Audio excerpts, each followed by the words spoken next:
Hello friends, आज मैं आपके साथ इकोनॉमिक्स का एक टॉपिक लेके आया हूँ। टॉपिक का नाम है फीचर्स ऑफ एग्रीकल्चरल डेवलपमेंट और चैप्टर का नाम है इंडियन इकोनॉमी पोस्ट लिबरलाइजेशन। शुरू करने से पहले बता दूं कि इस चैप्टर के सारे लिंक्स आपको डिस्क्रिप्शन में मिल जाएंगे। चलिए शुरू करते हैं। वेरियस पॉलिसी मेजर्स या agrarian reforms led to led to the substantiate improvement in the Indian agriculture। सरकार ने कई पॉलिसीज बनाई, कई मेजर्स लिए, कई रिफॉर्म्स लेके आए, जिसकी वजह से इंडियन एग्रीकल्चर में काफी ज्यादा तरक्की हो गई। As a result agriculture sector has emerged as a vibrant and developing sector of the Indian economy. जिसकी वजह से इन रिफॉर्म्स की और पॉलिसीज की वजह से एग्रीकल्चर सेक्टर काफी वाइब्रेंट हो गया। The main features of the agricultural development are as under. Number one, increase in production. आपको पता है कि जितनी प्रोडक्शन हम 1950-51 में कर रहे थे उससे कई गुना ज्यादा कर रहे हैं। थोड़ा बहुत डाटा दूंगा इसमें। There has been substantial increase in the production of food grains and non-food crops like sugarcane, cotton, oil seeds, etc. over the period of time। के agriculture and non agriculture crops में दोनों में काफी ज्यादा बढ़ावा आया है। Production of rice has increased by 1.6 times and that of wheat has risen by 1.8 times during the period between 1991 and 1991 and 2018 and 19। Similarly, the production of cotton and oil seeds increased by 3.1 times and 3 times respectively during the period। Simple words में data के भाई जो planning period में इतने इतने गुना बढ़ गया। ठीक है, जो डेट्स दिए उनके बीच में इतने इतने गुना प्रोडक्शन बढ़ गई।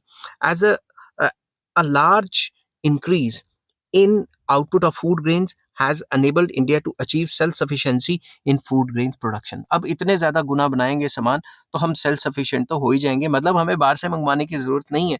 पहले हम फूड ग्रेन्स के लिए जो फॉरेन पे जो डिपेंडेंस होती थी हमारी, वो खत्म हो गई है। Increase in productivity. प्रोडक्टिविटी मतलब एफिशिएंसी, कि पहले पर हेक्टेयर कितना माल बनता था, अब कितना बनता है। There has been a large increase in the land productivity, that is yield per hectare।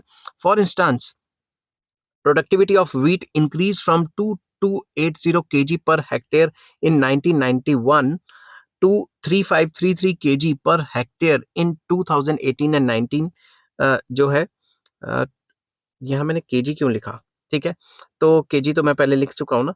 That is increase in increase of 1.54 times. Simple words में डाटा ये दिखा रहा है कि भाई आपने जो 1990 से लेकर अब तक है कई गुना इंक्रीज कर लिया, 1.54 टाइम्स इंक्रीज कर लिया प्रोडक्टिविटी में। मतलब पहले जो आप पर हेक्टेयर सामान बनाते थे अब उससे ज्यादा बना रहे हैं।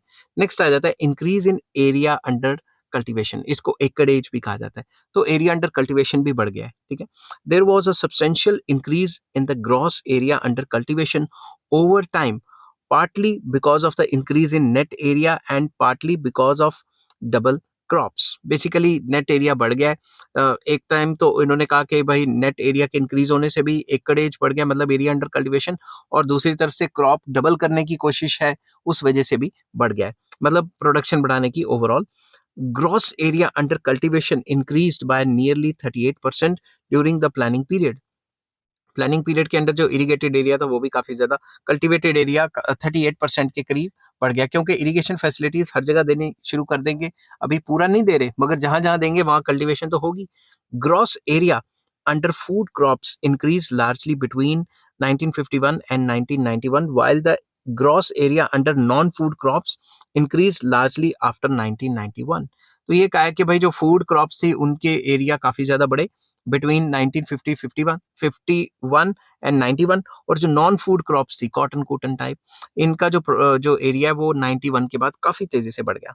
Increase in area under non food crops has been faster than the increase in area under food crops. तो मतलब जो कमर्शियल टाइप की क्रॉप्स थी, जो कॉटन वगैरह ऐसी थी, उनका एरिया काफी तेजी से बढ़ा, और इतनी तेजी से बढ़ा जितना फूड ग्रेन्स की के लिए एरिया भी नहीं बढ़ा। ठीक है, तो बेसिकली यही बताता है कि हम जो अपनी इंडस्ट्रीज हैं उसके लिए रॉ मटेरियल ज्यादा से ज्यादा प्रोड्यूस कर रहे थे। नेक्स्ट आ जाता है कमर्शियलाइजेशन ऑफ एग्रीकल्चर। पहले क्या होता था, सब्सिस्टेंस एग्रीकल्चर के किसान उगाता था अपने लिए, मगर जैसे जैसे सरकार ने पॉलिसीज लाई तो मॉडर्न टेक्नोलॉजी को इस्तेमाल करके इतनी ज्यादा प्रोडक्शन होनी शुरू होगी कि अब मार्केट में बेचने के लिए किसान सोचता है। A large increase in the output of non-food crops due to increase in the area under cultivation and increase in productivity has led to commercialisation of agriculture, जब इतना ज्यादा माल बनाएंगे, मॉडर्न टेक्नोलॉजी यूज करेंगे, तो इससे कमर्शियलाइजेशन तो आएगी ही आएगी। This is because non food crops are sown exclusively for market. तो जो फूड क्रॉप्स थी वो तो बेचते ही बेचते थे, जो नॉन फूड क्रॉप्स थी वो खुद थोड़ी ना खाएंगे, कॉटन किसान खुद थोड़ी ना खाएगा, वो तो बनाता ही मार्केट के लिए। तो नॉन फूड क्रॉप्स की प्रोडक्शन को कई गुना ज्यादा बढ़ा दिया गया, क्योंकि वो प्रॉफिटेबल भी थी और इससे ये जो कमर्शियलाइजेशन ऑफ एग्रीकल्चर है उसको और ज्यादा बढ़ावा मिला। This has generated money income for the farmers. इससे फार्मर्स ने पैसे कमाए। As a result farmers are motivated to gradually shift from subsistence farming to commercial farming. तो वो सबसिस्टेंस फार्मिंग से शिफ्ट हो गए कमर्शियल फार्मिंग पे ही आ गए। ठीक है, मतलब अब उनका मेन मकसद ही मार्केट में सेल करना होता है।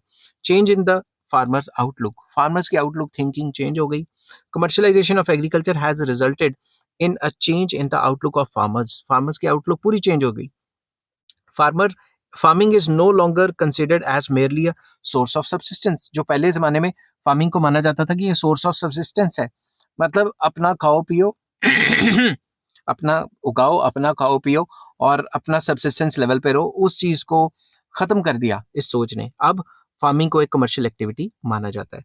It is rather regarded as a commercial activity with the objective of profit earning. अब प्रॉफिट के लिए एग्रीकल्चर को सोचा जाता है, पहले तो सब्सिस्टेंस के लिए सोचा जाता था, चलो गुजारा चलता रहे, ये चीज घर पे भी कंज्यूम हो जाएगी वगैरह वगैरह। Next, use of high yielding variety seeds, जिसको HYV सीड्स कहा जाता है, एंड फर्टिलाइजर्स। अब मॉडर्न इनपुट्स की जो डिमांड है वो तो बढ़ती जा रही थी, क्योंकि प्रोडक्टिविटी बढ़ानी होती है, तो ये चीजें तो चाहिए ही। High yielding variety seeds and chemical fertilizers are being increasingly used by the farmers। बोल बोल के गला बैठ जाता है, विक्स की गोली लेनी पड़ेगी। This has led to substantial rise in land productivity, जिसकी वजह से लैंड की प्रोडक्टिविटी बढ़ी।